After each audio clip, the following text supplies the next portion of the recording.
you're actually capable of admiring success, and you're capable of trying to replicate. That's a faith. Yes. It's a faith. You believe that not only do you believe that that's possible, you believe that it's appropriate.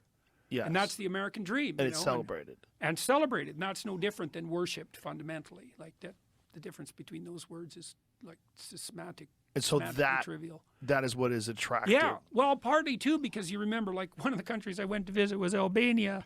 And Albania was the worst of the Soviet countries. And that's a hard contest to win.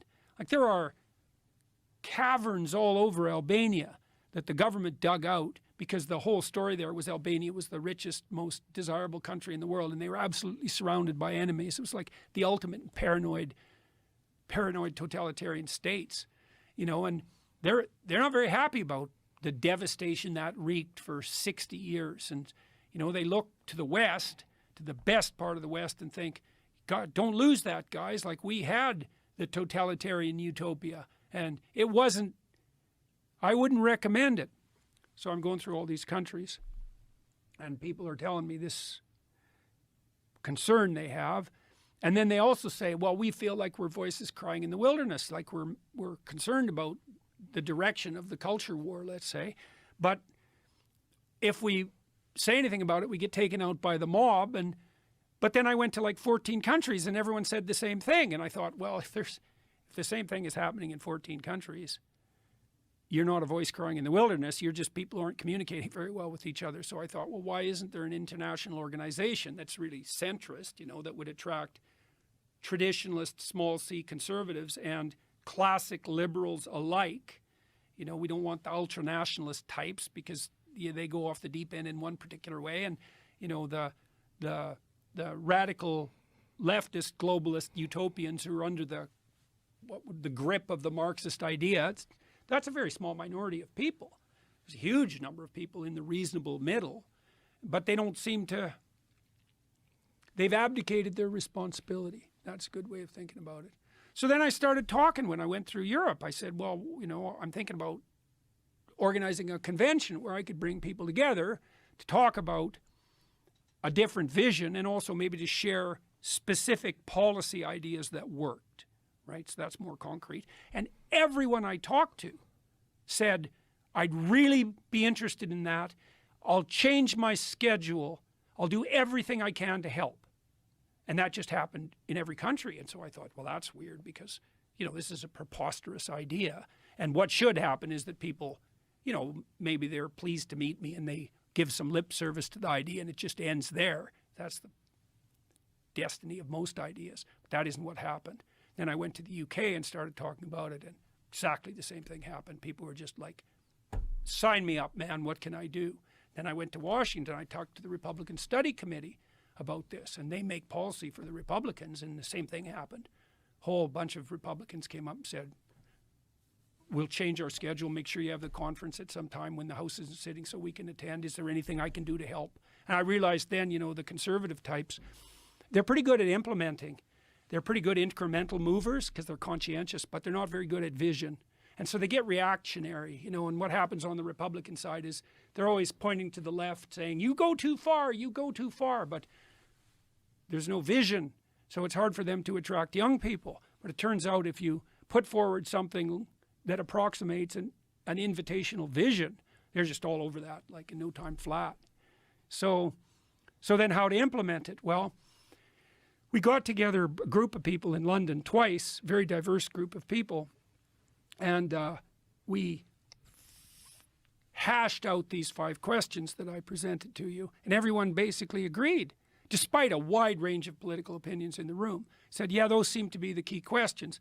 And then we figured out that we needed to put this forward as an invitation and not as a top-down, compulsion-based, you have to do this or the planet's going to be doomed. It has to be an invitation. And now we're trying to work out the details. And well, the first real move will be to open this up to public participation, to figure out how to do that, to get a dialogue going, but then also to have this conference October 31st, November 1st, and November 2nd in London. And I plan to do 3 lectures at night there, one on the crisis of the West, one on environmental stewardship and one on metaphysics, a public lecture to kind of anchor the convention. We've got, I think, the Apollo in London already set up for that. And, and our goal, God willing, is that we develop a vision that everyone says, yeah, I'm in. What can I do? Instead of the vision being, you're emitting too much carbon dioxide there, buddy, and enough cars and comedians for you. Yeah. So we'll see. But the thing that's been striking is how rapidly this came together and how motivated people were to participate. We had people from Australia, for example, who have lots to do, the people who came. They flew all the way from Australia for a 2-day meeting 3 weeks ago to discuss this. They were only there for 2 days. People came from Washington and from all over Europe, and it's weird. But I think the reason is, and you know this, is that, what do they say? The people perish for lack of vision. It's absolutely, man. And this vision we're being offered is this dire, bloody apocalypse. And, we have to limit our consumption. We have to make energy expensive. Everyone can't have enough. We have to accept limits. There's too many people on the planet. We have to run around like frightened tyrants to clamp everything down.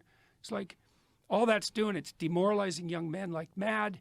Young people aren't even having relationships anymore because especially the men, if they're not bloody patriarchal tyrants, they're virgin raping planetary despoilers. It's like, what kind of vision is that for young men? It just makes them sick, and believe me, I've seen plenty of that. People are so grateful if you provide them with an optimal way as something that's the highest, not just a manifestation of your tyrannical, patriarchal, rapacious nature. And that's what we tell young men, like nonstop from the time they're 3 onward. And then what? Then they're all timid shells of themselves, embarrassed about everything they want and do. They don't even have enough spine to approach a woman and try to establish a relationship. They're in love with Tinkerbell the porn fairy instead. It's horrible. And so we're hoping to put forward a vision